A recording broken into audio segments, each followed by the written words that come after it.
रोहित की दीदी समीक्षा की शादी अर्पित से हुई थी। रोहित 20 साल का था जो कि अपना पूरा दिन मोबाइल पर ही निकालता था। कभी पबजी खेलता तो कभी यूट्यूब चलाता। एक दिन अर्पित और समीक्षा समीक्षा के मम्मी पापा से मिलने आते हैं और देखते हैं कि रोहित मोबाइल से हटने को तैयार ही नहीं है। अरे रोहित, तुम्हारी तो आईआईटी की परीक्षा है ना?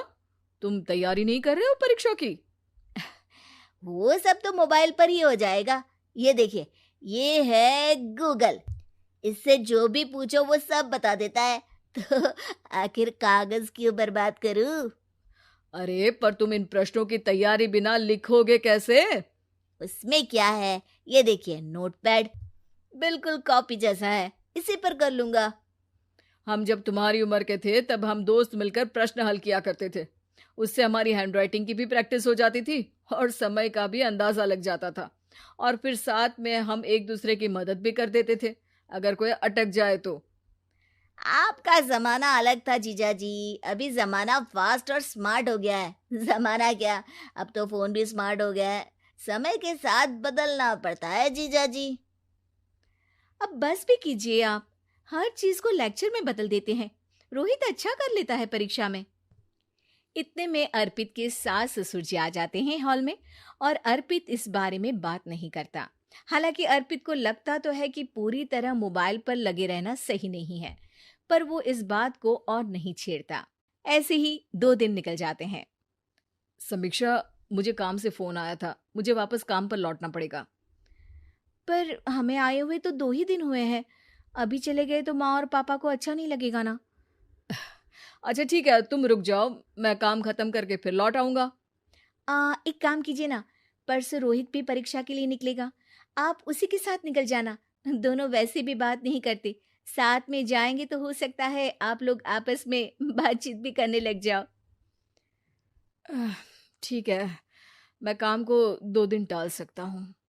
उसी रात जब सब खाना खाने बैठे थे तो अर्पित अपने जाने की खबर बाकी लोगों को बताता है। मुझे काम के लिए वापस जाना होगा। अरे बेटा, पर अभी तो तुम आए हो, इतनी जल्दी चले जाओगे? नहीं माँ जी, समीक्षा यहीं रहेगी और मैं जल्दी काम खत्म करके वापस आ जाऊंगा। ठीक है, काम भी जरूरी है। वैसे कब निकलोगे बेटा? 2 दिन में। मैंने सुना है कि उस दिन रोहित को भी परीक्षा के लिए जाना है, तो कल मैं दोनों की टिकट करा लेता हूँ बुक। मेरी टिकट रहने दीजिए जीजा जी, मैं तो फोन से ही करवा लूंगा। हाँ, पर कोई दिक्कत हो गई तो? अरे कोई दिक्कत नहीं होती जीजा जी, फोन सब कर सकता है। हमारे फोन के रिचार्ज से लेकर टीवी का रिचार्ज सब रोहित यही फोन से बैठे बैठे कर देता है। अब ये नई चीज तो हमारे समझ के परे है, पर अच्छा है कि रोहित जानता है। हमारी मेहनत इतनी कम हो गई भाई। हाँ, पर अगर टिकट नहीं मिली तो? अर्पित की बात पूरी होने से पहले ही बिजली चली जाती है। अरे ये क्या हो गया, आपने बिजली का बिल भर तो दिया था ना? अरे नहीं, मैं तो भूल गया था। अरे टेंशन मत लो माँ। देखा जीजा जी, आप बिजली का बिल भी भर सकते हो, समय बदल गया है। एक बार फिर अर्पित इस बात पर बहस नहीं करता। अगले दिन जाकर अपनी टिकट करवाता है और पैकिंग कर रहा होता है जब शाम को अचानक से रोहित के चिल्लाने की आवाज आती है। नहीं, प्लीज प्लीज हो जा, ऐसा मत कर यार, प्लीज हो जा। अरे क्या हो गया रोहित?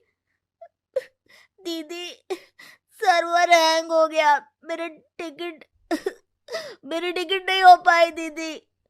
क्या मतलब टिकट नहीं हो पाई? इतने में वहां रोहित के मम्मी और पापा भी आ जाते हैं। अरे क्या हो गया? माँ, मेरा टिकट नहीं हो पाया, सर्वर डाउन हो गया। अरे पर तूने तो बोला था कि हो जाएगा। हो जाता है, पर अब क्या करूं, ये क्या हो गया? अब कल की तो कोई बस भी नहीं है, ना ही अब टिकट मिलेगी ट्रेन की कल के लिए। मुझे तो कोई रास्ता नहीं दिख रहा। अब फिर लगता है मेरा ये साल बर्बाद हो जाएगा। घर पर एकदम से दुख का माहौल छा जाता है और सब रोहित को डांटते हैं, पर इतने में अर्पित वहां आ जाता है। आप सब रोहित को क्यों डांट रहे हैं? आपने ही तो उसे बढ़ावा दिया था ना। लेकिन इसकी लापरवाही के कारण इसकी परीक्षा छूट जाएगी। इसने तो हमसे कहा था कि टिकट हो जाएंगे। हे भगवान, अब क्या होगा? चिंता करने की कोई बात नहीं है। मैंने एक एक्स्ट्रा टिकट करवा ली थी।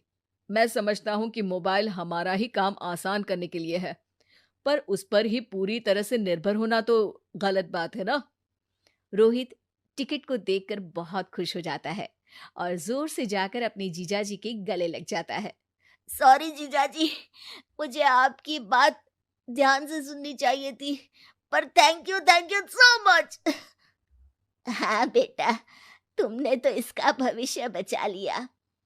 शिक्षा, दूसरों से मदद मांगना गलत नहीं, पर दूसरों पर निर्भर हो जाना गलत।